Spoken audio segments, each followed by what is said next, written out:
Right, well we should be live, we just need to get a few guys in and get a sound check and then we'll know where we stand. Yeah, I haven't changed anything since last time. Well, you sound fine to me. There's no difference. Good evening to Hazard. You can give us a sound check. And anybody else that's there, semi-pros there. Hi Hazard, can you hear me fine? That's good. Well, we are getting to the nitty-gritty of this tournament. This is where the big boys come to the fore. We've got Albinario tonight from Sweden against Spectredawn from England, and the winner of this match has someone who's looking to do some damage to them. That's Mal, who's come through his match against Mr. Fox. Very strong, 13 racks to 3. And we've got Albinario, who has played 6 matches in this one-loss side, has been pretty strong in most of them, in fact overpowering in most of them. And so Spectredawn has a big task tonight, especially when Spectredawn has got to the business end of these tournaments. He's been found a little wanting on the sort of nerves part of things, so we'll see how he shapes up. If Albinario takes him lightly, then he could pay the price, but it should be a very interesting match. Very interesting. Now, can hear you both okay, Steve, with lower volume as usual. Well, he's not that low. Everybody, he's had his volume up pretty high. He might be slightly lower than me, but then again, I'm probably slightly louder anyway, by the normal course of events. Yeah, I'm on the quiet side. Yeah. I'm not going to be the loudest guy in the pool room. Right, now, how long we got? We've got about 3 minutes to go.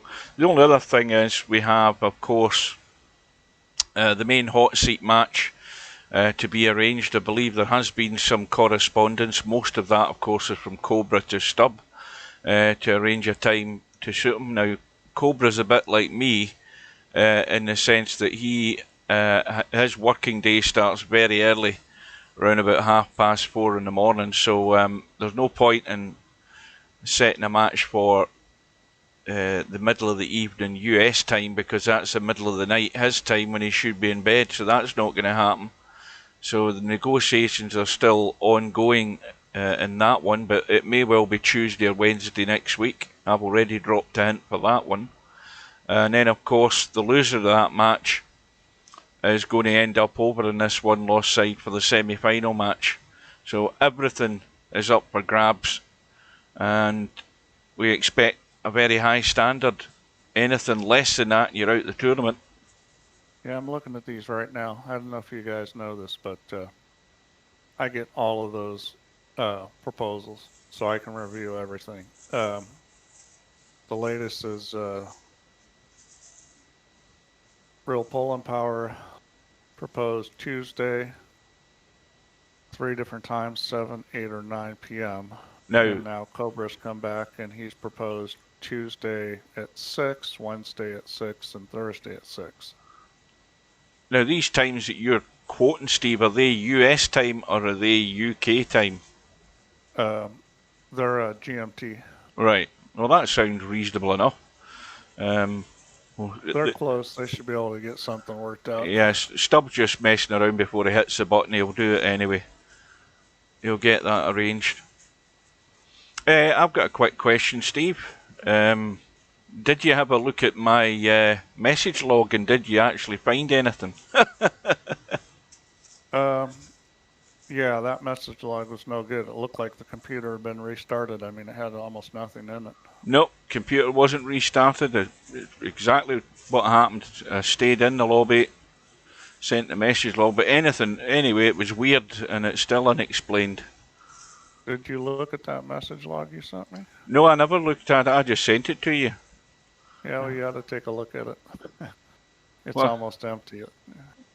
Well, I don't know. I mean, it was the PC was on for goodness knows how long. But anyway, Are you sure you pulled out a VP virtual pull for online and not the normal offline one? now, having said that, I haven't a clue. Actually, I can look. It says in it. I would have. I think it must have been the right one because I would have noticed it if it wasn't. I haven't got a clue where I got it from. Well, I just know I went to app data and local and whatever it was and found a message log and I never opened it and looked at it because I'm not going to understand any of it anyway. No, But I didn't right, notice it. Yeah, that was the one from. Yeah, that was the offline log, not the online. Yeah, it was the wrong one. oh well, that's great. That's never going to happen again. I've cocked that up. Well, here we go. We've got Albinario, I think, at the bottom of the screen. I'm just guessing, I haven't a clue. And Spectredawn at the top. Of course, that's going to be wrong. Somebody told me when I go to the side view that the bottom one is the top one in the HUD, or something like that. Anyway, Albinario won it. Race to 13. And Albinario sticking with his brake. Keep your eye in the left middle pocket if he gets it working. That's typically a good place to break 9-ball, given the rack's good. There it goes. 2-ball almost went in. 4 balls gone. Now he's open. He's open with a nice break and no problems on this table at all. I mean, this is pretty much connect the dots. Yep, this is out. This is what you want for a start. If you can get past the... Now, can he get past that 9? Yes, he can. Plenty of room. Yeah, this is just roll this in and then come down.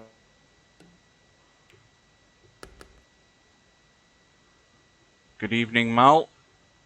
Good evening, InterchangeX, or good afternoon for those guys in the States. Good evening to Tommy. You're listening to... Oh, carry on, Steve, carry on. He just wants to get this ball in the center of the table. He's doing a lot of looking around, but the center of the table is a perfect spot for this. And if he starts doing anything else, he's asking to screw it up. Yeah, you're talking centre of the table to cut it. For a shot on the 3, yeah. I think he's worried. Yeah, I think he's worried about that 8-ball, and I don't know whether he's going to quite get there either. Well, I think he might have been trying to get there. Maybe he was trying to get for the other corner. I mean, the center was easy because all you had to do is hit it with a little right English, and I think he put a little draw on it and was probably trying to get down to shoot it in the other corner, and that's just, you know, that's one of those decisions that ends up potentially costing you the game. I mean, a good rule of thumb on pool is you want it to play shots where the cue ball goes where it wants to, without having to manipulate it. And see, that's what ends up happening. We're losing you, Steve. I don't know whether it's I don't know whether it's the sensitivity that's gone, but you're cutting out. Well, sometimes Discord's funny. Well, they've just had a new update for it as well, so I don't know whether it's that's maybe a bit dodgy. Yeah, I've had you cut out before too. That's just Discord. So, you know, Albinario makes a decision.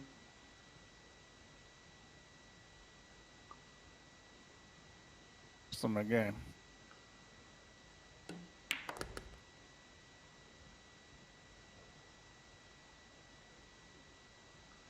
Now, I've just thought of something.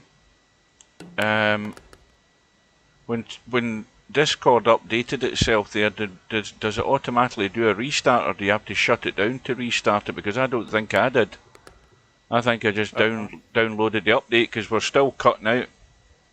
I don't know. I don't know enough about Discord. Right. Well, I'll tell you what, if this keeps up, then what we'll do is tab out and restart it and see if it fixes itself. But anyway, Albinario made the first call, and his choice was wrong. Didn't get there. Made the mistake, paid the price. He should have been out. Good evening, Popman. Good evening, Spectre. Good evening, Cobra. All these Proper and latecomers. improper, not success and failure. It's just like when you're playing poker. If you make a bet and you win the hand, that doesn't mean you played the hand properly. And if you make a bet and lose the hand, it doesn't mean that you played the hand improperly. You have to understand what's the right way to play. Well, that's the right way to play. That's a fantastic shot. I mean, he's nailed. He ain't getting there. He's got to lock. I mean, he can't even lock anything up, I don't think.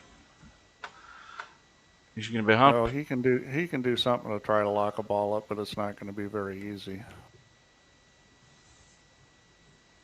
That's a minimal. He just took one corner pocket away. That shouldn't be a problem.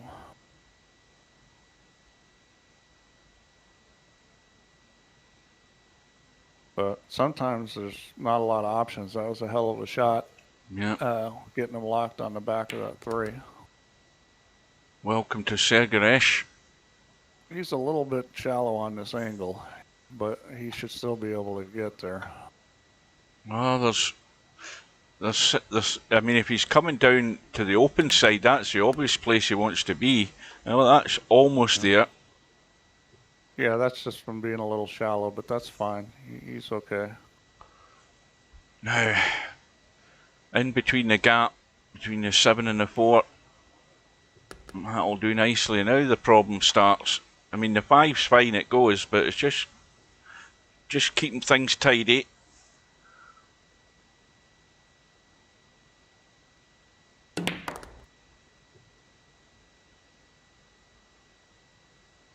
Yeah, well, he played a great safety, and he's going to reap the benefit. Semi-Pro says could have played 6-ball near 5-ball to tie up. I never looked at it, but yeah, it might have been able to be played the other way. I mean, certainly he could have seen the 6. It would have been the shot. I didn't look at it, but I would think he was probably blocked. Well, I thought he was really, really tight to that 5. He could barely see the 8-ball, which is why that was all he managed to do with it. I'm pretty certain if he could have saw the 6, he would have probably went for it and tried it, but it looked pretty tight. By the same token, I mean, there was a lot of balls there to lock up against. Even if you had to hit a little masse, it might have been a better shot than what he played. Well, this is the one that looks easy. The 8 to the 9. Yeah, this is a simple shot. Just go forward and 2 rails. I mean, you want to get the cue ball running on a line that's similar to the line you want to shoot. See, he's going backwards. That's a bad choice. He's left. If you go forward 2 rails, then the cue ball's rolling on a line that's similar to the line you want to shoot the 9 into the side pocket. The thing about playing pool that's difficult is controlling the cue ball speed. So when you become a better player, you learn to get the cue ball on line, but it's still difficult to control the speed. So you want to play ball pass to your next ball that are along the same lines you want to shoot on, not across them. Because across them, there's a much smaller area to stop the ball. That's one of them dead breaks there. Well, it is true what you said earlier. I mean, if you can get the right shape each time in every ball, then you're doing less manipulation with the cue ball in order to get to that next ball. And that makes your life an awful lot easier. Once you start putting English in the cue ball, things can start going wrong. Yeah, it's difficult to come up with there's no hard, fast rules, because sometimes, loading it up with English and getting the cue ball going on a good line is better than not doing it. Sometimes moving it a short distance is good, and sometimes it doesn't matter. And that's why it's difficult to talk in absolutes. The computer opponent for the offline version takes all these things into account: how many rails it's hitting, how far it's moving the cue ball, the lines it's rolling on, and it's pretty complicated trying to make good decisions about where to go. Mm-hmm. But in a game like 9-ball, where you're moving the ball across the table a lot, and around the table a lot, getting that ball rolling on line and using English is much more common than something like a game like straight pool. Now, well, he's got the angle. Now this is only ever going to go wrong by hooking himself behind the 9. If he's going to try and punch this in and come across.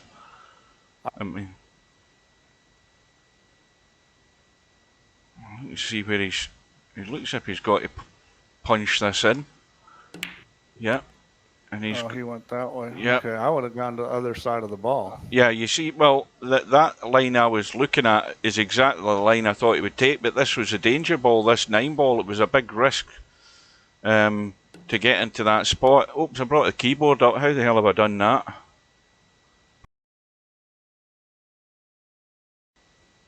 Sorry about that. I don't know what the hell I did there. I brought a keyboard up and display.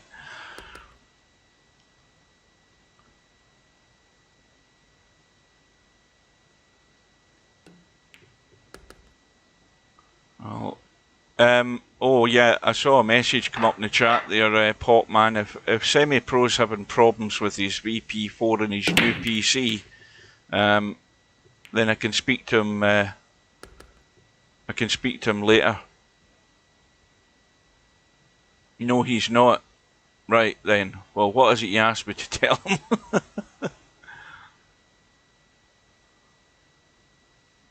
Well, basically, don't go in and do anything in the NVIDIA 3D settings. Don't touch anything, and VP will look fine. So Spectredawn, ball in the break, jump shot in the 2.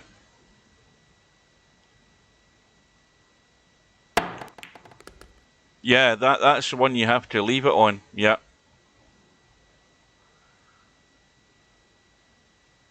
Or let the application decide, or whatever it is when you start messing about in with there, that's why people end up with herringbone kitchen lines and everything in VP4. They start doing crazy things. That was a well-played shot there. Yeah. I mean, there was potentially some issues there. I mean, he had to come pretty close to the 8 ball. He hit that perfect.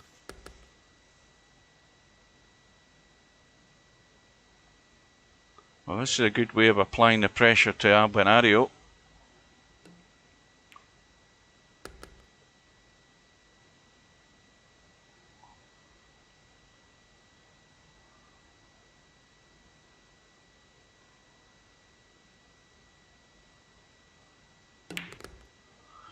Yeah, running out a lot is always good unless you're on the wrong end of it. Oh dear. Well, he's going to need to go 3 rails here. I mean, he can go forward, but that's not a good choice. Well, I don't know what he's thinking here. The cut in the middle is extremely tight. Real hard. And the 9 ball protects you from going in the corner pocket. Right, guys. Once this rack's over, I'm going to bail out and kill Discord and restart it. Just see what happens. That's a good shot. Yeah, now he hit that way harder than he needed to. If he would have put a little more running English on it, he could have hit that a lot easier, but he got there.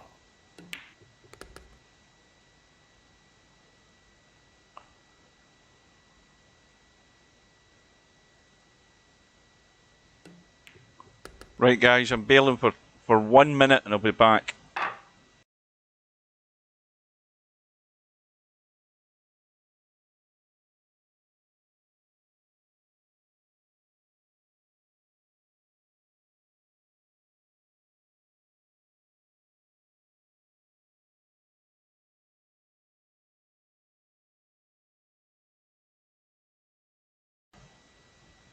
Right, we're back. We've did a I've done a restart in Discord, so hopefully everything's going to come loud and clear and we don't lose Steve. Yeah, I'm still here. So Spectredawn with a 3 racks to 1 lead, obviously got a ball in the break. And well, he's going to be 4-1 in a minute. Yeah, he's probably going to go forward here, but he could go back. I mean, I like going forward. Yeah, I would always go forward with that shot. I never liked drawing when you it just is never a. I mean, obviously into open spaces you can get away with it. Yeah, you just got out for me again, Hugh. I think it's. It might be you that needs to restart, Steve. I would go and restart and drop back in and see if that fixes it. And if it doesn't, then it's a bug in Discord. It's simply the update they've done. You know, trying to fix things that don't need fixing. That's the usual thing they do with umpteen updates. Do I need to do the update, or does it auto update? Well, when you restarted Discord there, it would have come up on the screen with a pop-up message that it was installing an update and giving you a whole list of. Well, I didn't restart it. It wasn't running. I just started it, but I don't remember seeing an update message either. Ah, well, I don't know whether they ship them out at different times to different parts of the world, but certainly mine updated. Yeah, I wouldn't think so. I may have just not noticed. I don't see any place I can look to. But the only thing, to update. Yeah, well, the only thing that has happened now is that I have restarted mine and you haven't. So if I keep cutting out, I would just do a quick disconnect and a restart and see if that solves it. Anyway, on we go into rack number 6 and Spectredawn. Right, I started it. I shut it down and started. Yeah, you cut out again. Put me back in there. Let's see, was that a push? Yeah. Let's see what he pushed out to. Yeah, that was a query I had the other day, Steve. That as a viewer, as a spectator, you don't know the player's pushed until after he's pushed. When the player presses Control P, we don't see it as a spectator as a push shot until he's played it. Really? Yeah, that's interesting. You know, because once he's played the shot, there's a bit of confusion. You think, well, did he push? And then you see it comes up, says push out. I'm not sure what he was doing there. It was Spectredawn that had pushed, right? Yeah. And Albinario. Yeah, I'm not sure what he's trying to do there. I probably would have given that one back just because, you know, what I was looking at was how can you kick safe, and it wasn't going to be easy in that situation. Yeah, Mal, what I was getting at is if you watch the screen, right, as a spectator, when you're watching a game, if somebody breaks the next rack and then pushes out, you'll see them do it, but you'll only see the push out after they've played it, if you know what I mean, on the top right hand corner of the screen. You know, when a player is looking at the table and decides to push out and he hits Control P, we don't see that. He probably is the one that sees it, but we then see it after he's played it. You'll know what I mean. You'll know what I mean if you watch the screen, because then you're guessing, thinking, well, did he play a push out there? And then you'll see, you know, push out and then push out past if it gets given back to him. Anyway, what it means though is that Spectredawn is opening up a dangerous lead here for Albinario's sake. If he can get this done. Oh well, commentator's curse has done it again. It never fails. Oh, that hurts. Well, it'll hurt if Albinario can get back into this straight away. You know, just like real life, though. I mean, that is going to happen sometimes. I watched Jeff Ignacio lose a match the other day, who's, you know, as good as anybody in the world with pretty much that sort of shot, did the same thing.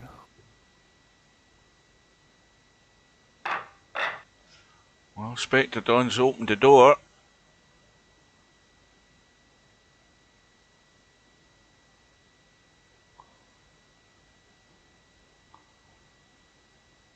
And Albinario looks as if he's thinking about doing something here. Or he's well, that really hurts when you do that. That's a 2-game swing there. You don't get one and your opponent does. Oh no, he's just been delayed. I just noticed he's typed in the chat a second.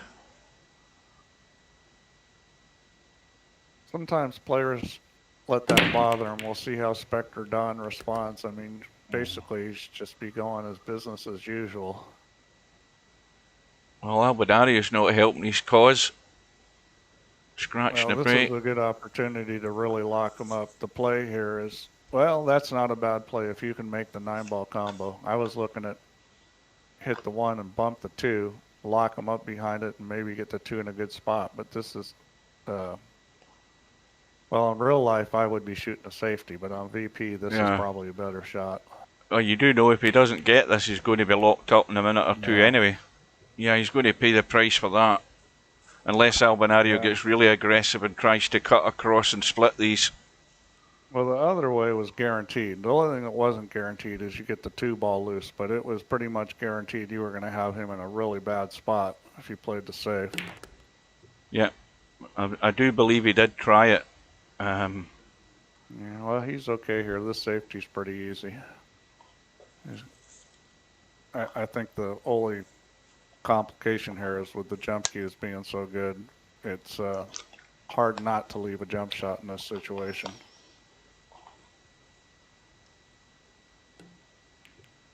No, he did not hit that good at all. Oh dear. He still had the head cover on his club there. Yeah, that's a choker.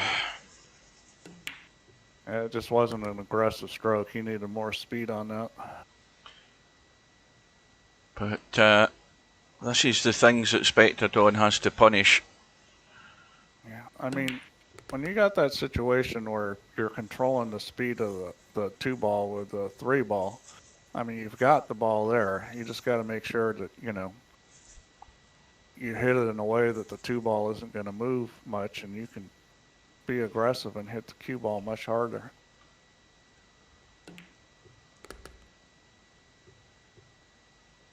That's a nice pace. A nice play. Yeah. I like that play, getting shaped like that.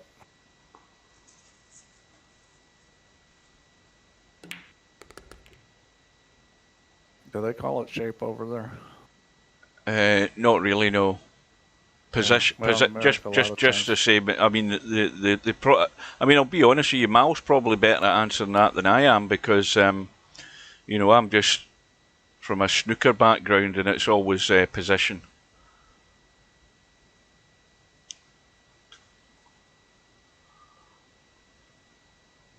Well, I think let's have a quick look at this 8-ball. Well, it's not stuck to the rail. Frozen.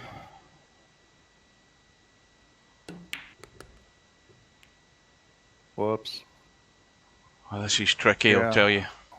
Well, now this is funny. I mean, forward, backwards, they're all... I'd probably shoot this. Well, this is tough. I'd probably just go 3 rails and take the long shot on the 9. Yeah, the long cut like from the right diamond of the right rail. Yeah, he's. Yeah, something like that. That's fine. That's a safety one. That's a good spot. It's tough, but it's not impossible. This for 5-2. What you really want to think on every shot is what shot can I shoot that gives me best chance of winning the game? And I think that was the shot that gave him the best chance. Yeah, sensible. I mean, not trying to do acrobatics with the cue ball. Well, there's no guarantee you were going to get good, and there's a good chance you'd miss the 8-ball if you tried that.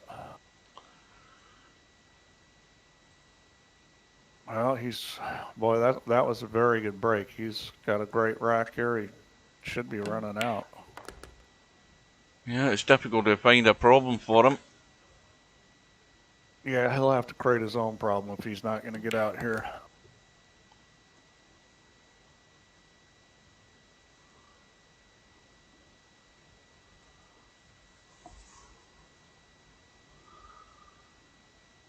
Five balls clear of the rail, so again, shouldn't be a problem. Well, the problem he's trying to create, he's almost created it, but he's still okay, I think. Yeah, he's okay. I mean, you wanted to get angle there. Malcolm says they use position more, which is actually probably a more proper word, but... Oh dear. Oh dear. Well, there you go. Well, that's just that's not good. Well, he created his own problem. You know, it's amazing. Look at the table. There's acres of space, and it's amazing how you find that spot.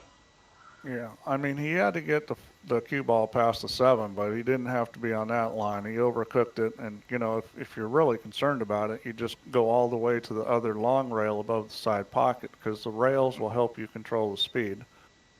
Trying to roll perfect, you know, when you're going across the line like that, that's when you want to go to that extra rail. He should have just pulled that up to the diamond above the side pocket, bounced off the rail, and he would have been fine.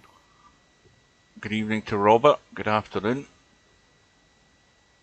Run out Rob. Well, Albinario has been let out of jail again. Spectredawn's given him the opportunity. Now, Albinario's had one opportunity and hasn't really gained anything from it. He's got another go here to win this rack and get his break going again. And if he starts getting that going... If he can't get out here, he might as well just go home. Yeah, well... I think even I could get out here at a push.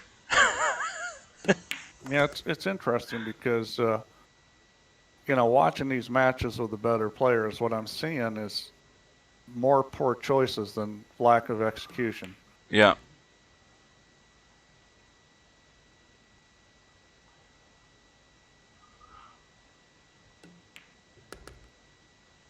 Now, English... I'm saying that not because he rolled up on the 8 ball. It's because he obviously wasn't trying to go to the other rail there. Mm-hmm. Well, the terminology in snooker as well, Mal, is, you know, check side, you know, in terms of side and what type of side you're putting on the cue ball. You know, actually, we don't use the word cannon here a whole bunch. It's typically more like carom. I see, I tend to use billiard more than anything else. See, I'm partially trying to educate some of these other viewers from other parts of the world as well by using my terminology. Well, I tended to use billiard when it's the cue ball off another ball into an object ball you're trying to pot. Whereas I tend to use carom more when it's shooting an object ball off another object ball to pot it. But I'm not saying that's the proper way to do it. That's just sort of how I've always talked about it. Well, I think I could work that out myself, Potman. The guy's out his head half the time he's in the lobby, and he's just typing loads of bullshit or BS for the politically correct way of saying it. But he just and I think he's basically annoying people as well, getting in and out of rooms, as he did in the Friday night 9-ball final last Friday. There, he jumped into the room, typed some garbage and then disappeared.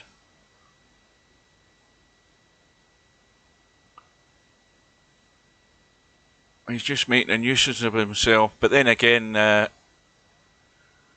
you know, some people like that, you don't know what their state of mind is like.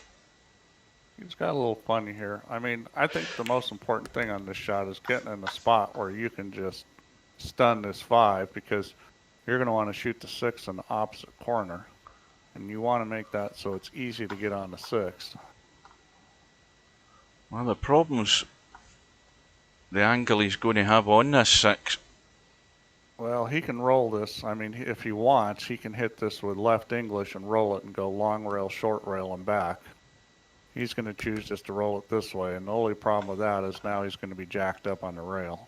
Well, I think he's... well, I can't believe he's going to leave...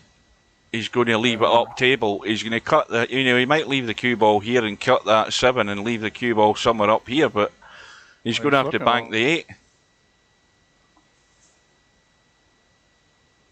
Situation. You think he's going to... Yeah, he's trying to leave the cut. You said. Long cut, and then I can't think he's going to do anything else other than trying to thin cut the 8 or bank the 8 by coming back down the table. No, the play here is to come back to where the 7 is with the cue ball. But I don't really like getting on the 7 this way. I would have jacked up, drawn that back. Yeah, he's trying to come down. He's going to Pace be is fine. good. He's going to be in a good spot. That's a good shot. See, the thing is, once he got past the 9 ball, anywhere to the cushion and back out to where he needed to get past the 9 ball was good. So he actually had a lot of room there. Now, guys, I presume that was a drive break from Albinario this rack. And that's a run out from Spectredawn. I think I'm right in saying that. Well, that's a good bonus rack for Spectredawn. 6-3. And now what was that? What's went into the middle pocket there? The 2? 4 ball. 4 ball. Well, Spectredawn is breaking very well today. I mean, he's making a ball and getting a shot, and he's got the ball spread, and oh boy. Well, I mean, think about it. Albinario's had 3 chances given to him. That's the 3rd one from Spectredawn, and each time Albinario's, I think, went on to win the rack. But he hasn't had his break work for him so far. Yeah, this shot's a little tricky here. He's got choices. He can shoot it in either corner. Well, I know. Me personally, I'd probably shoot this in the right corner. I know what I'd be doing. I'd be left. He's going to shoot it in the left. I'd be left with a bit of left English, get around the angles and out. Oh, he's trying to draw off it. Oh, that'll do it. Yeah, he hit that good. That was a possibility. You just had to make sure you he probably hit that with a teeny bit of left English just to keep the cue ball from spinning down.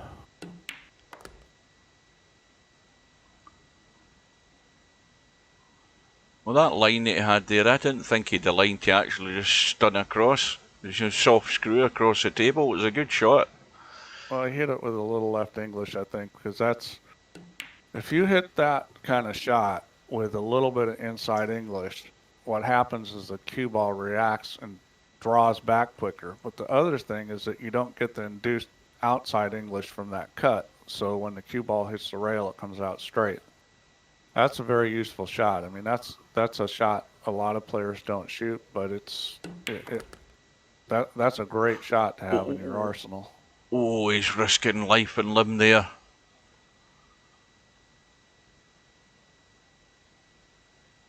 I'll tell you, this match could turn as far as Spectredawn's concerned if Albinario gets his break to work. Because Spectredawn's given him too many chances. He's got the lead, but he doesn't want to start giving him opportunities to get back into this. He wants to keep him at arm's length. Well, he just did. I mean, Albinario is going to win this game, and if he breaks and runs out, now it's 6. He could be possibility he could get back within 1.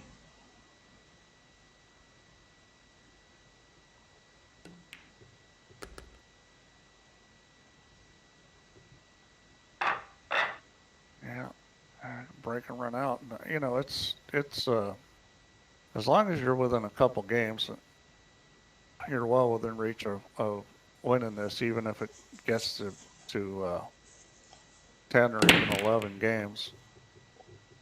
Well, that 6 ball was going cross table there and it ran into the cue ball. And he's come up dry. Yeah, his big problem is now Spectredawn's going to need to push out here. And do you see this? You think he's now? You see, look at the top of the screen. You see, he may well have hit his push out button, but we don't see it. I think so. I think right now he's looking at what he wants to do. He's considering jumping this, which I don't like. I would definitely right. He's pushing now. Something. The question is where. That's probably not where I would have pushed out to. Right, now I've just noticed what it does. It tells you he's pushing out, then it disappears. That's the first time I've noticed that. Did you ever notice that, Steve? No. Yeah, I've just realised there, it does tell you he's chose to push out, then it disappears. Then it comes back showing that it's a push out. In all the years I've played this, I've never even noticed that. Yeah, that was not a good push out. That was just way too easy. I would have been looking at pushing down to where, maybe you were pushed down and maybe bump the 8 ball, put it in a spot where you've got a kick shot on the 1 ball or something else. I don't know. I mean, that he got lucky that Albin's locked up. Oh, he's well and truly locked up. He's glued to the 4 ball. And again, Albinario has had that chance. He's won that last rack, and now he's got himself out of line. Yeah, that was. Well, this there's going to be a lot of there's going to be a lot of feedback coming through for this Discord because they've really mucked it up with this update. So they have. I mean, Albin probably hit that 1 ball just a little on the thin side, and then next thing you know, the cue ball's rolled another foot, and you're snookered. Mm-hmm. I mean, that's typically with that kind of shot. What happens is you just hit a little thinner than you planned, and it's hard to call that a mistake. I mean, it's just crap happens. No, you're right enough, Mal. I mean, I didn't know what you had said earlier on, Mal, but I'd never ever noticed that it came up. Because most of the time you're not paying attention to the top right of the screen, but I just paid attention there for once in all these years and noticed that it does say push out, then it disappears, he plays a shot, then it comes up and shows you push out. Strange things you notice after all these times. Well, it's another one that's got away for Albinario.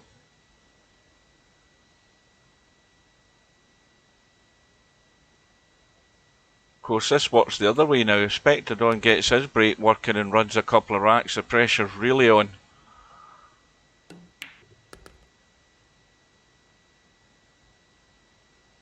Yeah, there's going to be stuff that happens that's out of your control. For Albin, that one was out of his control. As a player, I think you just got to look more to the things that you can control. I mean, you got to expect that you're going to miss a ball once in a while or hit something a little thin and get hooked or get a ticky and scratch. I mean, those sort of things are going to happen. You can't really control those. Well, he's looking at the two. Let's be honest, the 2 doesn't go past the 4. And I mean, look at the 1 ball. He's got to play safe off this, surely. No, this is a tough position to play safe from. I mean, I would skim it and just hide behind the 8. Yeah, that's a tough safe. I might have even pushed out there because there was no shot to shoot the 1 other unless you're going to play the 2-4 combo, and the safety was very difficult. I probably would have pushed out. I think a lot of players don't do that when they get in that situation where nothing looks very good. When push out, you've got the opportunity to push out. Go ahead and use it. I mean, you don't have to just push out because you're snookered. I like that. That's a pretty good shot. I mean, you can see the edge of the 1. Is he going to go for a blast? Well, if he can see the edge, he can cut it. He's going to go. He's got a choice here. He does have a nice looking safety here too. Oh, I think he's running too strong. It, though. Yeah. I would have kicked behind that ball and tried to stop the cue ball and use the 6 and the 8 for snookering the 1. You hit that 1 full from behind it, and the cue ball is just going to stop. I would not have played that shot. It's just too speed sensitive. I don't think he'll be too worried. The simple thing is, I don't think, unless Albinario is going to try and lock him up here. I mean, is he trying to squeeze this in off the far jaw? I mean, it is really tight. He looks as if he's... might go. I mean, it is really tight. I think it'll go off the jaw. He's played it well. It did.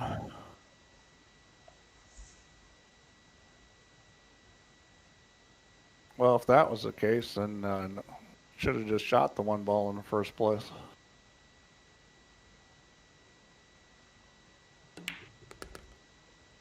Albinario shot that in like it was a hanger. Yeah, I mean, it was tight. You had to get good on it, you know, and you know, you always like that. You always like to think you can get a little bit more room than playing that shot he had, but he's done well to get it. Now, can he get out?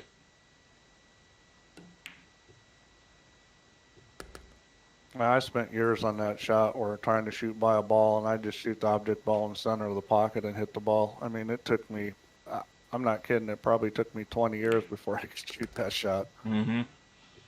Yeah. Well, he's going a bit straight here. He'll probably just come back, or does he want to risk drawing back? A soft draw. What's he doing? He's drawing out. Well, I don't like this. This is a testy one.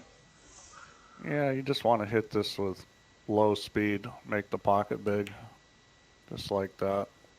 Well, that's not good enough, I'm afraid. It wasn't that big. No. Went into the rail too soon, and again, getting himself out of line. Well, you know, the typical thing on that shot is players overcut it.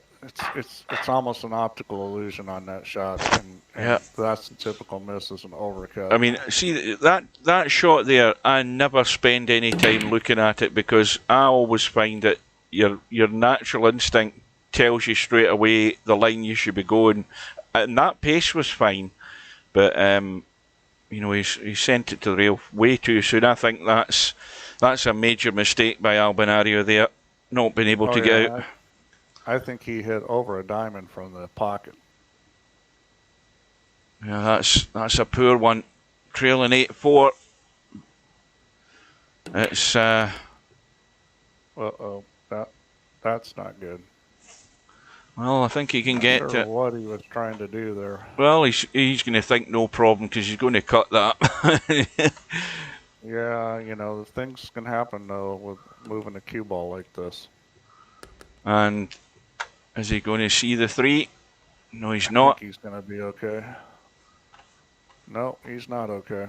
No, he's going to. I mean, is he going to billiard and double kiss off the 3 and clip the 9? What do you reckon? That's not a good shot. He may try to shoot it, but that is not a good shot. This is a tough situation here. I'll stick a pound that that's what he's going to do, Steve. You watch this. Yeah, I'll put another pound that he's not going to make it. Oh, see, I told you. Yeah. It just, you know, that was the only option he thought of. I can read these players' minds half the time. That shot is so tough. I mean, you've got a very, very small target to have any chance of making that. And immediately went wrong, because it did double kiss, and that's what ruined the shot. You know, it was always odds on it was going to double kiss, and that's Well, the place he screwed up was a 1 to the 2. He should have just run into the 3 ball. I mean, the 3 ball was sitting there. He could have just run into that. He did not need to, you know, try to keep the thing above it. I mean, that was just a poor play.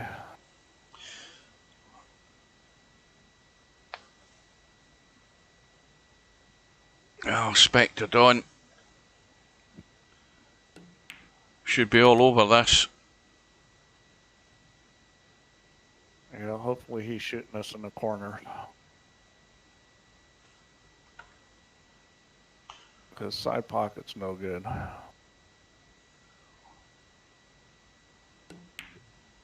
Yep. Got himself a little funny, but he should be okay. Well, this is a story of opportunities missed here by Albinario. Most, I think pretty much all of it has been self-inflicted damage. So it has. Yeah, I'd have to agree with that. Well, this is another testy one. Yeah, he should just go 2 rails. You don't want to try to hit it easy, just like this.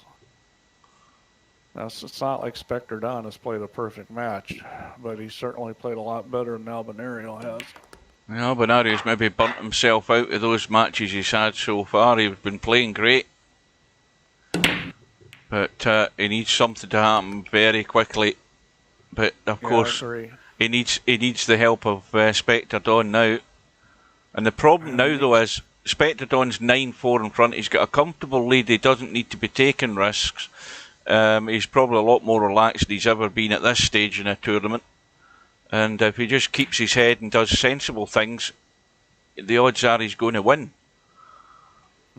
I'm kind of surprised he didn't go on the other side of the 4-ball, because that gives you a natural line back 2 rails to the 3. Yeah, this is you know, as you're looking to run, he's looking to stun. See, this is then bringing the 6-ball into play. This is where you then get problems. When you start hitting balls that you shouldn't be, you're leading yourself down the long and winding road to you don't know where. Yeah, he's played the draw off the 6. Yeah, he played that well. Well, I mean, I think the mistake was right off the bat on the 2. He should have gone the other side of the 4. Because that shot, just the natural English, is going to bring it 2 rails coming up the shot line on the 3. But it looks like he's going to get away with it. I mean, the 7-ball is definitely a little tricky here.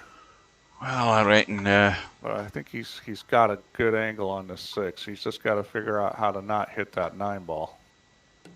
Just drop the gap, bounce up, and he should be fine. That's perfect, that'll do, even though he's hampered slightly.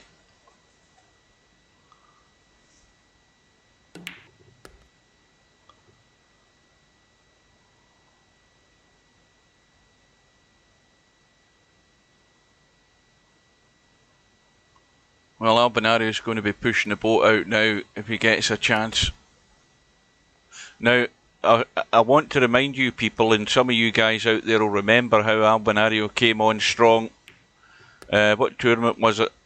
Was it the 10-ball? I can't remember. He was like 4 or 5 behind. He won the last 6 racks to win the match. I think he did it more than once in that tournament. Well, this is the type of result he needs to pull out the bag now. It's going to be tough. I mean, Spectredawn is playing pretty well right now. I mean, he's going to need some help. Well, this is where it starts. Dry break. Albinario at the table, trailing by 6. And little drop. Now this has just got to be. This has got to be tidy as well if he's going to drop down to the 4. Well, you got to decide what to do here. You know, I mean, a good play is actually running into the 4 because it's going to put the cue ball in a pretty good spot on the 3. Oh, this is going to go pear-shaped. Oh dear. Well, I mean, he could have forced that to the rail and then come out and hit the 4, and just punched it over and hit the 4. Yeah. But when you can do that, what does it matter? Oh, he was dead and buried there. That was an I don't give a crap shot. Yeah, that was. Well, let's just hit and hope. Well, problem now is 4-ball back for the 5-7 combo, I would think, with the line that he has. That's a pretty easy combo. I mean, he just needs to get on this reasonable. Yeah, he's fine. I mean, he's really good on it. This is pretty easy. We'll give him this. He's got to hit it to speed. He should be able to shoot the 5 in the same pocket. Hit this with a little bit of draw. Just stop the cue ball. 5-ball should come off that long rail and sit right there. Oh, 5 balls in. Oh dear me. He's showing the full gamut of tricky shots in his rack, isn't he? Oh dear. I'll tell you something. There's a guy that is blessed. I mean, this could turn this match right on its head with what's happened in this rack. I mean, it's the strangest things happen in matches that turn a match, and you've just seen 2 of them there.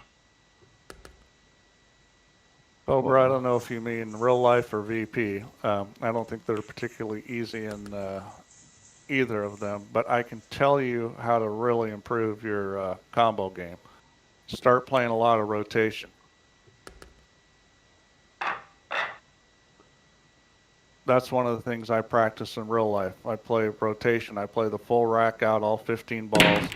You're going to get a lot of clusters. You end up having to play a lot of caroms and combos. And, it's just a matter of shooting them a lot. Well, ball in the break, 4 ball. And he's going to have to jump to try and cut this one. I mean, he could jump and try and play the one long, but problem's getting a half decent shot in the 2. Either way. Good evening to Mooncake. You're late to the party again, and that's the problem. Avoiding traffic. Yeah. You called it, Hugh. Although this is a fairly easy safety, but the question is, I mean, you can play safe and get this 2 ball on the other end rail. Which sort of negates the jump shot. He's going to go this way. And that way's a lot more speed sensitive. I like the other way, hitting that with left English and checking the cue ball on the end rail and bringing the cue ball straight down table to the other end rail, because even if he can jump it, he's jumping it into a rail, and it's not a great situation. That's a good one. Yeah, that he's was a little fortunate. Got a little brush there, but picky.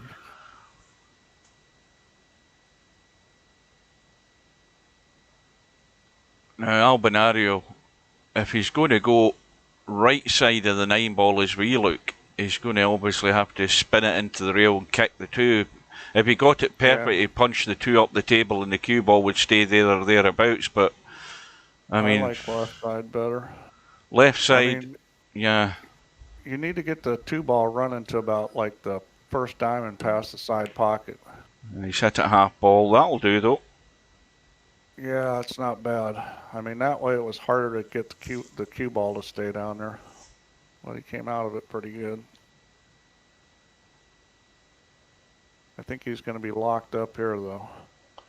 Well, this is the thing I noticed with Spectredawn. He's dodgy on these little touch shots.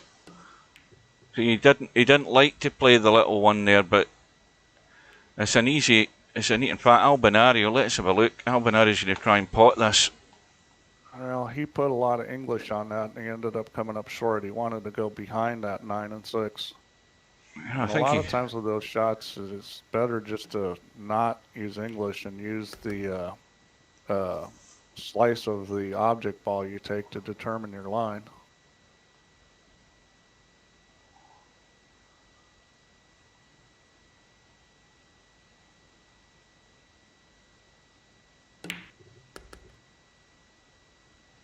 Now, what the hell's Albinario doing here? What's he doing? Snookering himself. Why did he feel he had to go up past the 7 ball? Well, I don't think he was trying to. He was a little shallow on the angle, and he put a lot of spin on it, and it just got away from him. Wow. I'm sure he wasn't trying to get there. He's going to have to maybe check this slightly if he doesn't want to. I don't think he's well away from the 8 ball. I think he's well away from that bit. There's nothing wrong with running into the 8, but if you get those situations where you're going to be headed towards the ball, you don't want to bump it easy. That's how you get snookered. I mean, you hit it with a little more speed, and that way the balls separate after you hit them. 5 minutes ago, I was suddenly sent from the table to the lobby and kept appearing at the table, turning the game off and on again. I understand that you don't answer me, you don't care about my messages, but please correct the errors. What the hell's he talking about? Oh, I mean, the problem is that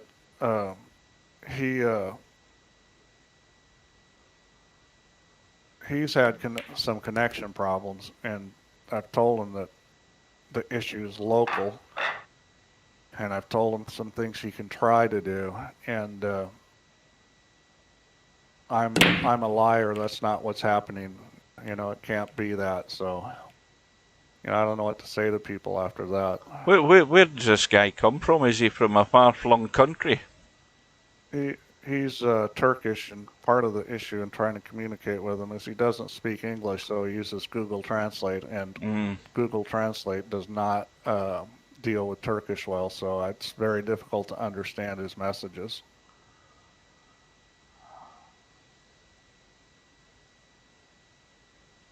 It's frustrating sometimes trying to support people in other countries when the only option's Google Translate. Yeah.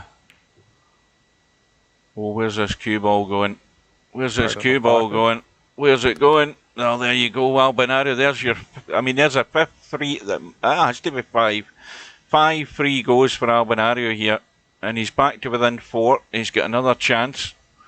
Yeah, he runs out here and breaks and runs out, and all of a sudden he's only down 2 games and right back in the match.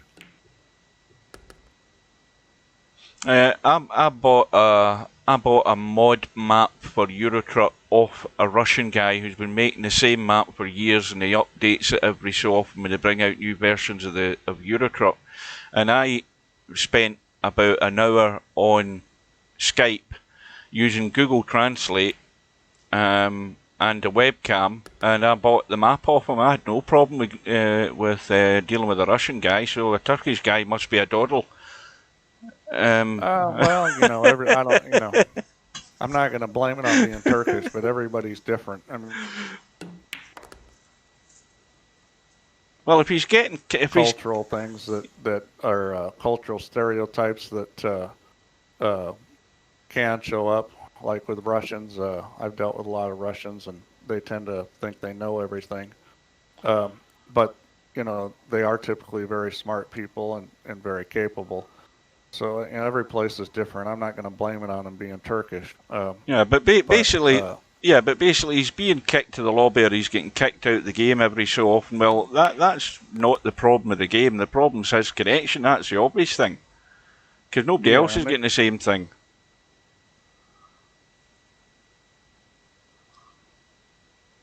This happens a lot where people are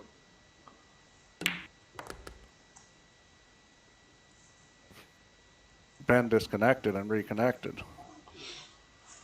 What's this sick ball look like? It looks pretty tight. I mean, he's got enough room, but that 9 ball's grown twice its size at this angle. I'll tell you, I don't like this. This is make or break. Trust me. I like that.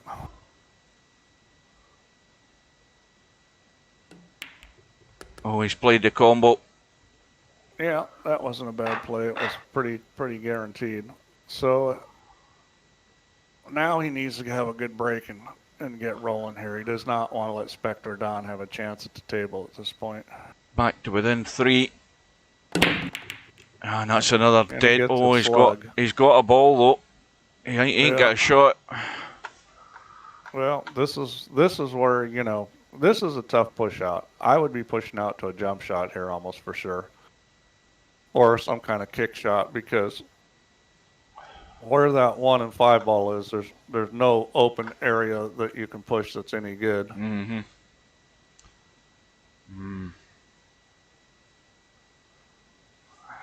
I'd probably push it over here behind the 4, like by the second diamond, and take the kick at it. Yeah, he sees the jump. He's leaving that's no good. He's leaving the billiard. Well, this is the easiest shot in the world. He can or just a cut. Combo. Yeah, I mean, this ball is huge for a combo. I mean, it's he almost might as well have just given him ball in hand as playing that play. I think he was at a loss. Well, he that's when you push. He could have just gone over to the second diamond and left him a jump shot over the 4 ball, and yeah, I mean, there's a shot there. You can still play the kick carom or something, but you know, bad things can happen when you're jumping over and hitting balls close to the rail. I mean, it wasn't a guaranteed situation, and that's what you want to push to. Well, has he just extinguished his chances in this match with that decision? Cobra's saying he tried to tie up the 3 and 4, and that's probably true, but yeah. I still don't think that was a good play. Oh, What's he going to do here?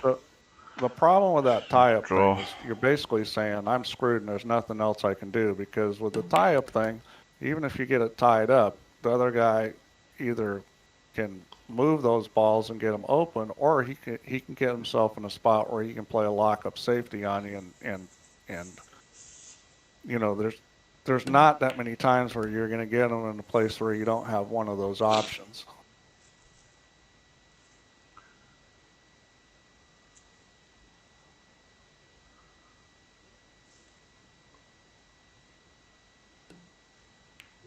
Well, it's now that Spectredawn's in double figures that you realise, or Albinario realises, that a race to 13 is suddenly very, very short. Spectredawn's going to be 2 away.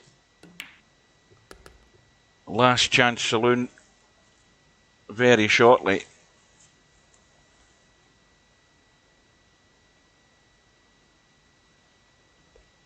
By the way, Stub, when are you going to get this match time settled? We all want to know. We all know what times you've sent. Steve sees them all.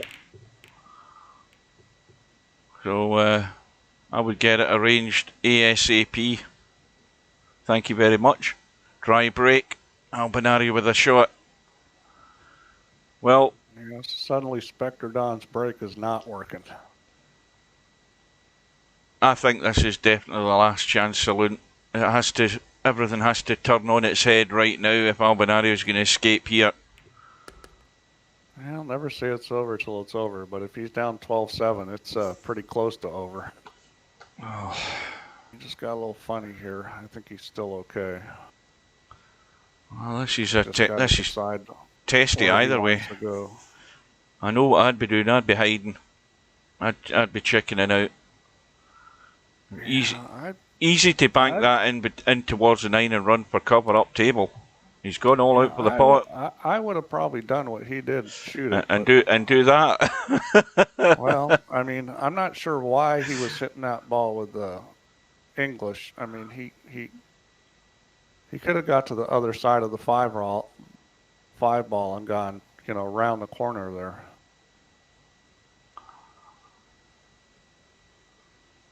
Well, I mean, he had a nice thin cut angle on that too, where he had that shot. I think he was probably thinking it was going to be close to the corner pocket, and he put some English on it, and then he maybe hit the 2 ball a little thick, and next thing you know, he's hooked. You know what he's trying here? I think he's trying to pot this left side as I look down the table and run the cue ball in towards the 8. Yep, that's exactly what he tried. And well, it's the cut's on, no problem. He's going to probably. Well, I think he might just hit this plain ball and just let it run across, come back out, leave the high cut to try and avoid the 9.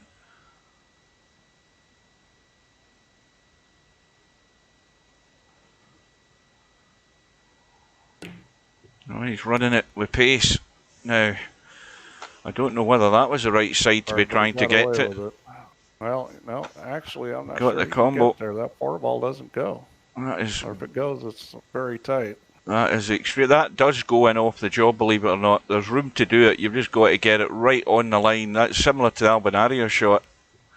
But he's done the right thing, the sensible thing. Yep. That was definitely the right play there. Because it wasn't a difficult shot to get it there.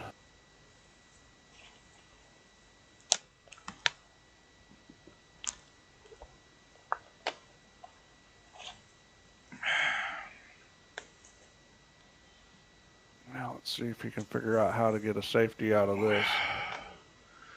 I think you want to hit the 4 ball so it's moving down towards the 6. Yeah, you're looking like the cue ball to stay there. You know, short rail, long rail, and kick the.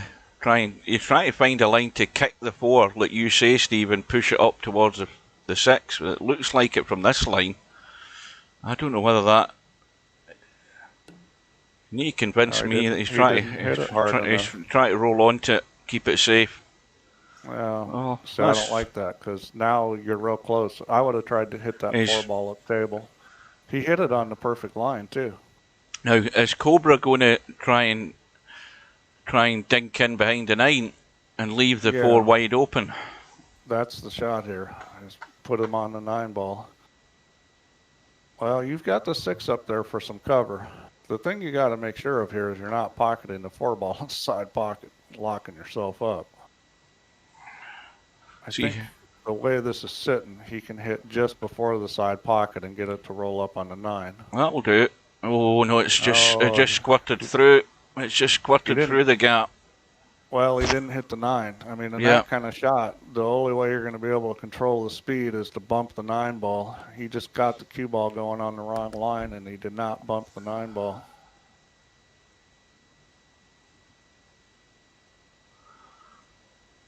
Well, Stubbs East Coast, so whatever Cobra says, you take away 5 hours from it, and then you've got Stubbs time a day. Bedhead here. Well, good evening to Bedhead. He's woken up as well. Well, I'll tell you something, Bedhead. You're a bit late here. You've been in early cheering on your fellow Swede here because he's in dire straits. And as I said, most of it is all self-inflicted. Yeah. Now, I would have called that safety that Spectredawn played, trying to get on the 9. That was a mistake. Yeah. Because he may have been trying to bump the 9 ball, but he didn't, and that, that's a bad safety. It was a great situation where he was going to have him locked up, and instead he sold out. Well, how many times is this? I'm counting them. I think that's about 6 times Albinario has won a rack, comes to the break to try and get it going, and make up this deficit, and it's failed every time. Every single time it's failed. There, another dud one, but the 5 ball's gone. He's on the 1. He's out here. Oh, that 2 ball's awkward. Let's have a look. He is a little closer, though. He's only down 3 games now, so he has made a little progress. Well, he's out here. I mean, this is, again, a disaster if he doesn't do it. Well, I say out, but I'm just realised, I've just looked, and I'm too busy looking at the right side of the table. I didn't look at the 3 and the 6. I mean, that's a simple combo. Yeah, but he's dead straight. Yeah.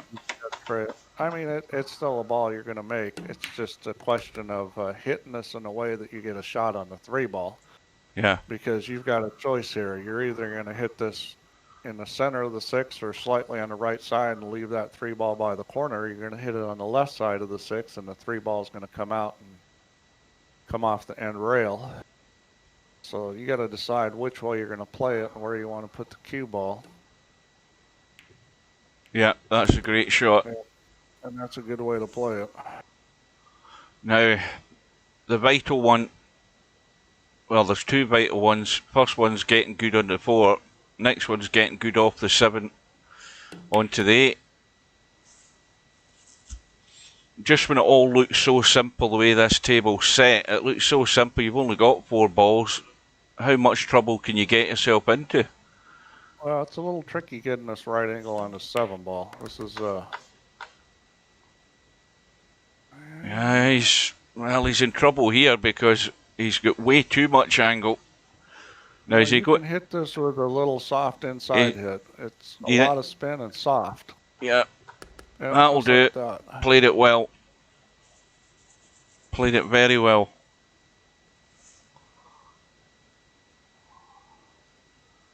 He's got plenty of time to recover. It's only a race to 13, Bedhead. I'd be sitting panicking if I was you.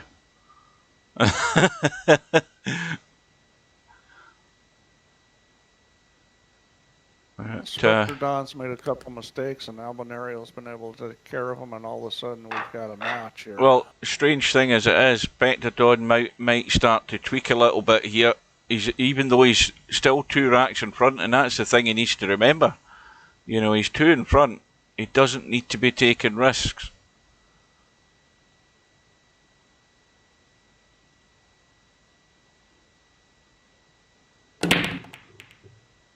Two ball. Oh, that was heading in, but it's been kicked. But the what's that one that's gone? What one went in? The 4. Yeah. Oh. This is real tight. I don't think he can make this 1 ball. No. Not enough of it. And the other problem again is, you know, you'd be taking a big risk here, but I know I'd go for the stupid shot here. I would go for the stupid one. Send the one that way. Into the 9-ball? Yeah, and then spin it and get the cue ball come down. But the problem is there's traffic. That's not a bad shot because, you know, you're going to get the 1 ball going where, you know, you can get a snooker. I mean, that's not a bad shot if you're confident in getting the ball going on line. Now, you got to miss the kiss on the 1. Yeah. There is a kiss there depending on how you hit it. Good bit of left English. That's what you need. And need to miss the 6 somehow or find a gap. And yeah, I like that shot actually because the 9 ball is big where it's sitting on the rail. You can hit before the rail or in the 9 ball, and that's a huge 9 ball. So I would definitely shoot this. You've got plenty of blockers down there. Well, the speed on the 1 ball such that you're probably going to get a snooker if you don't make the 9. Where does bottom right come into it then, Steve? Because this he's trying to play safe. He's trying to get to the rail. It's a terrible choice. Well, it's not bad to finish. The only good thing about that shot is he's not leaving any kind of easy shot on this, but I think he's going to end up being locked up here. That's a good pace in the cue ball. Yeah, I mean, that was one time where you wanted to go for the 9 because it was pretty much a free shot. I'd say probably at least 8 times out of 10 if you hit that good and you're going to come up with a snooker or near snooker on that 1 ball. Well, he's trying to kick this from behind, this 1 ball, punch it up the table, and if he hits it right, he could scratch like that, but he could also do that, which will do very nicely. That was hit at that was a wonderful shot. It's hit at the perfect speed. Yeah. It's always a danger to do 2 rails in behind a ball because you're always going to run along the rail and you possibly would scratch. But if there's another ball near that pocket and you end up like that, then it is a good shot. Yeah. Yeah, that situation, the scratch was definitely possible. And the pressure is mounting here, whatever way you look at it. It's getting to the nail-biting stage. Oh, he's got a good chance to kick this in. He's going to have to hit it with English. Oh, what a shot. He's got it. You called it, Steve, but he's unlucky with the position, of course. Yeah. Well, I mean, this isn't terrible here either. I mean, he's got a shot to kick safe here. Yep. He's got the... He needs to get the 2 ball past the 3 ball. Now, he might need to... Oh, yeah, he hit it too hard. Well, no, he hit it way too hard. You know what I think the problem... The wrong way. The problem it might have been that he couldn't get the proper line. I think he maybe needed a bit of left to straighten the cue ball and hit the line, but maybe not. Yeah, he might have had to do that, but I mean, the play was to shoot it down the other side of the 3 ball because if you hit it right, the cue ball is definitely going to be in a spot where you're probably going to get a snooker. Yeah, I still don't think he set himself... I mean, the other thing is I don't think he set himself and gave himself enough time to actually assess the situation. And, you know, all of a sudden Albinario's at the table.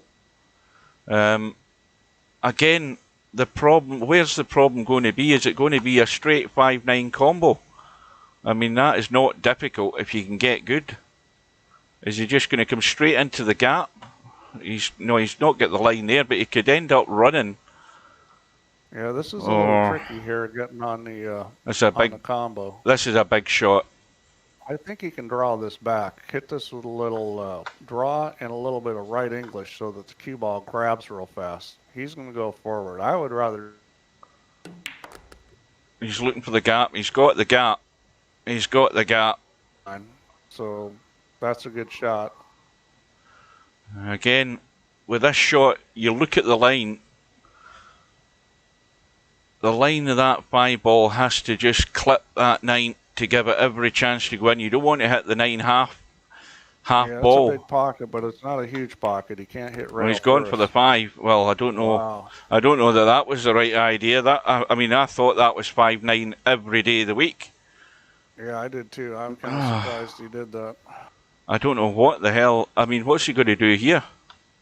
I mean, look at the 8 and 9. They're going nowhere.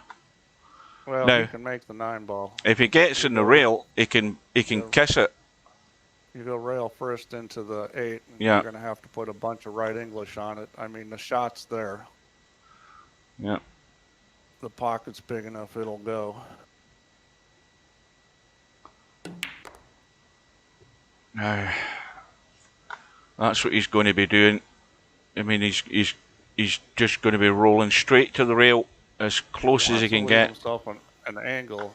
No, I don't think you want to do that. You Well, want to shoot this cue ball off the long rail, so you like want to that, stop this kick. here, or even pull it back a little. Well, I'm looking at how much room he's got. Now, if you look at the amount of room he's got, where's my thing? The room that he's got there. He could miss it if he tries to just play 8 to 9. He needs to come off the long rail into the 8 ball. That's going to give him a better chance. Let's see what he thinks, because I think it's the danger is it's a bit close. There's not an awful lot of room to manoeuvre here to get this hit. I'm not saying you can't make it the way you're talking about, Hugh. I just think it's a harder shot. That, so well, now for sure he's got to come off the rail. Let's have a look. I would have rather had a little more angle, but this is okay. You need to hit this with a lot of right English, because you're going to try to throw the 9 ball. And he needs to hit the 8 ball pretty full, you know, just so that the cue ball is going slightly forward. And you don't want to hit this real hard, because you want the cue ball to have a chance to roll a little bit. He hit it too hard. Oh dear. Ow. Yeah, that was a shot you cannot hit at that speed and make it. And you know the thing that you mentioned, Steve, I don't know whether Albinario did that. It didn't look as if he did it, but he should have played that. I mean, I would have probably played that with inside left to come off the ball, so that and you change the angle slightly. You've not got much room to manoeuvre, but it's a hard call to say exactly, going by the room that was there. But anyway, it's all done and dusted now. His chance is gone. Yeah, I think one of the things that separates players is being able to look at the balls and understand what you can and can't do. Oh, you see, that's where I was a bit lost with that shot, because I didn't convince myself that there was enough room to do what he was trying to do there. And I would have, you know, if that was me, I would have played the shot that you're talking about off the rail, but I would have played it with left English.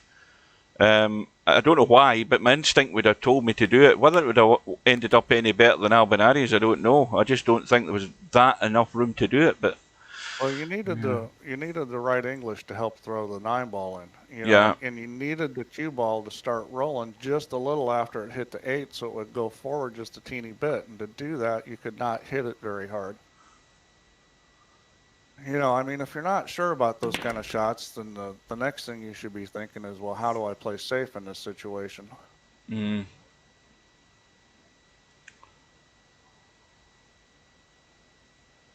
Steve is way too quiet again. He's still loud. He's still loud to me. In fact, Steve's volume isn't any different from what he has been tonight or any other night.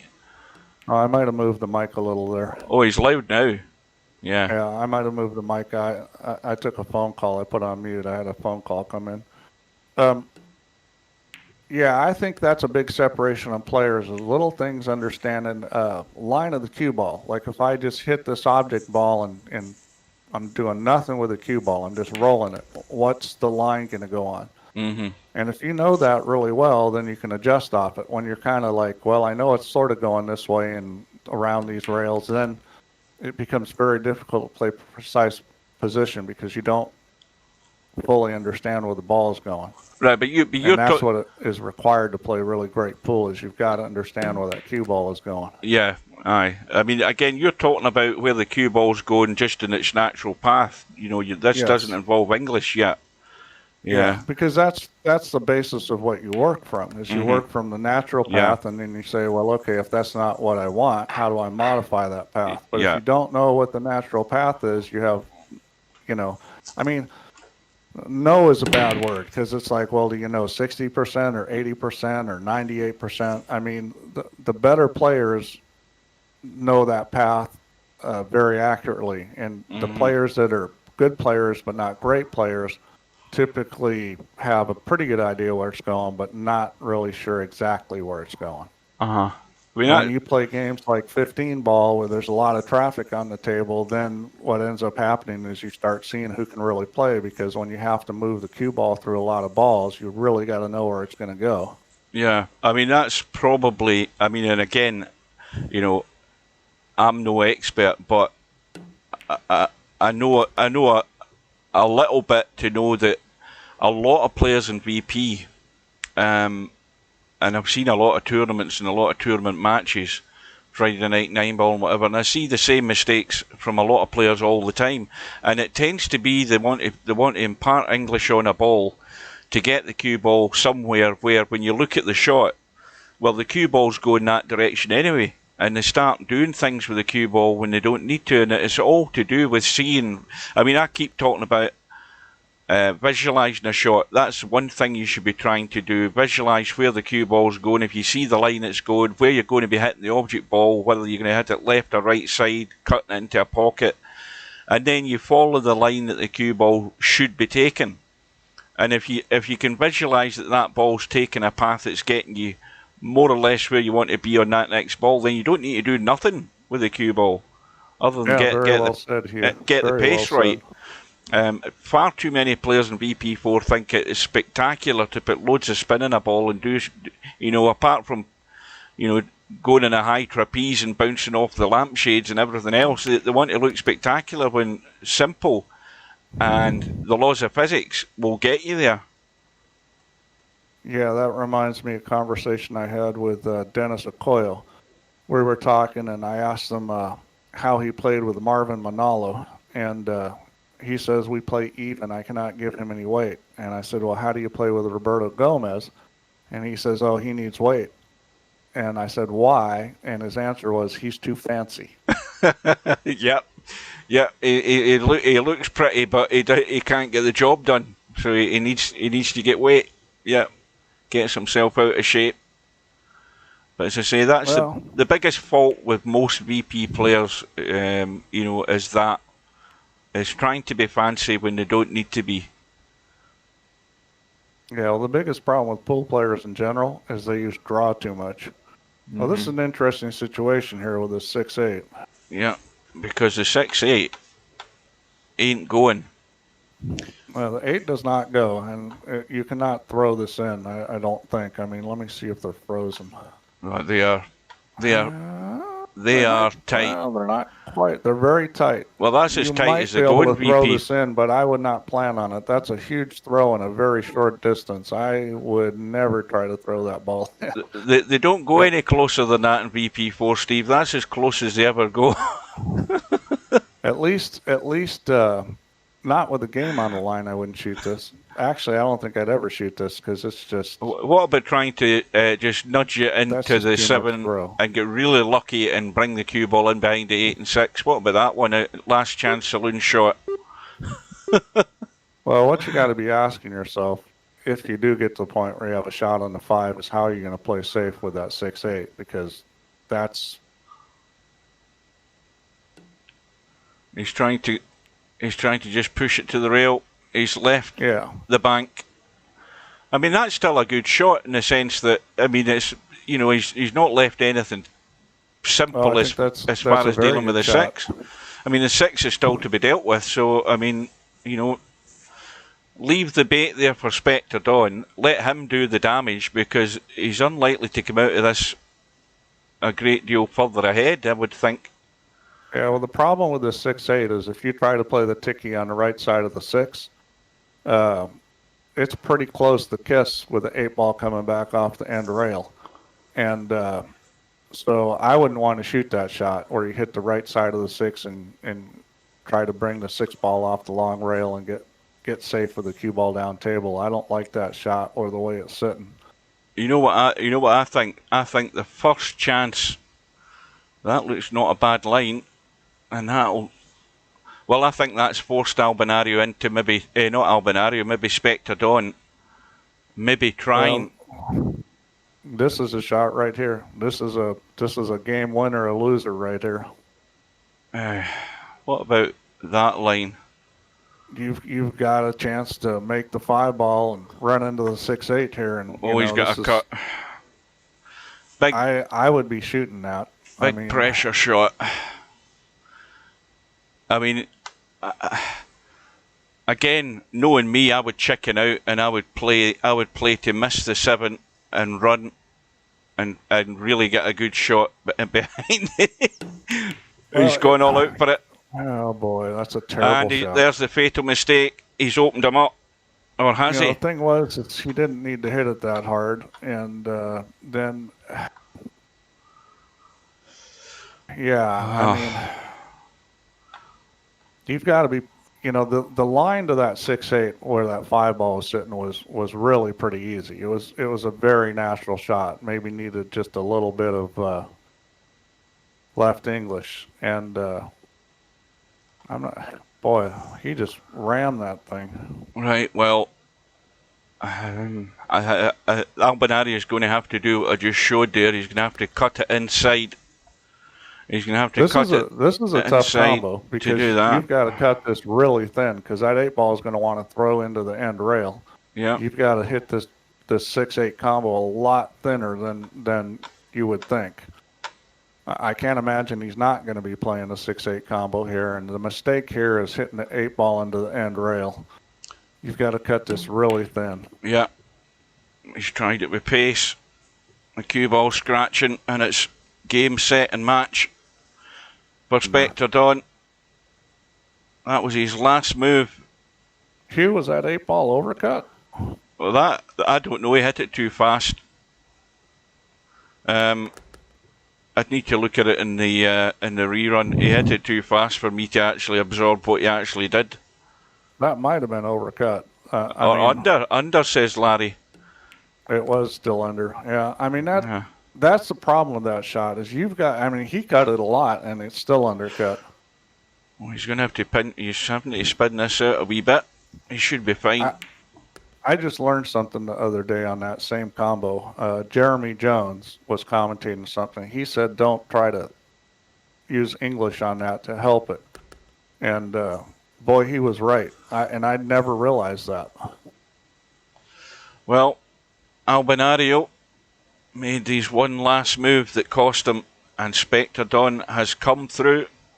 13 racks to 10, and Spectredawn, once it updates, I think I've got it in 30 seconds. Spectredawn is now going to be playing Mal for the semi-final spot to play the loser of the Cobra stub match. Now, let's have a quick look. I presume nothing's been settled yet. Well, Spectredawn can play like he did in that 5 or 6 game stretch against Mal. I think he's got a pretty good chance. Yeah, he's got a chance.